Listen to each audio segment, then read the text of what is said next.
Shalom Vracha. I was recently reminded by a dear friend a very powerful truth that I think is worth sharing.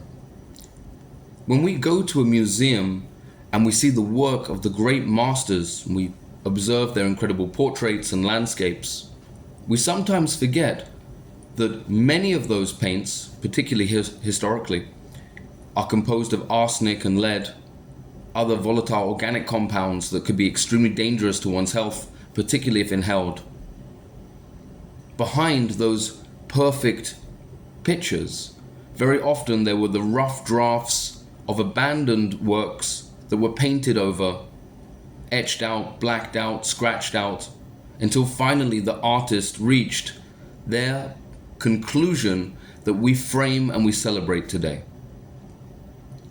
So it is with our lives that it happens to be that all of the negative things that we go through, we have a choice of how to frame them. We can, and it's become increasingly popular, to call them traumas, to call them issues that we have to revisit and get through and sit on couches to discuss. Or the lead and poison that is contained in our lives is something we're able to do inner alchemy with.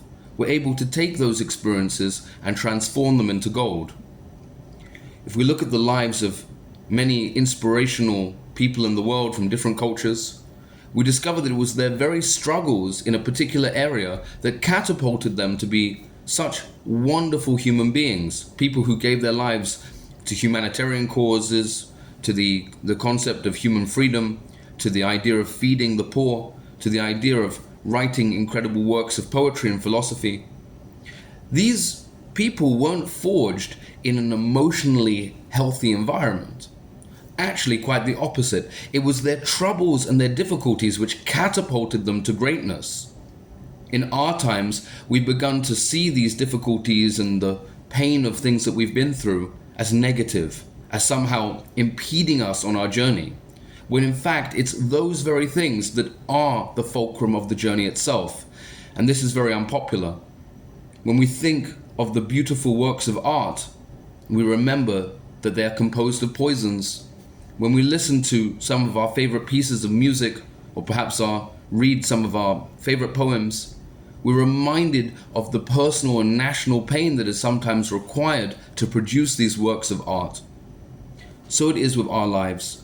We have to be brave enough to accept that everything that has happened to us, it's for the purpose of making us who we are, and offers us the ability to transcend our lower selves and to turn up for people in ways that perhaps we weren't turned up for.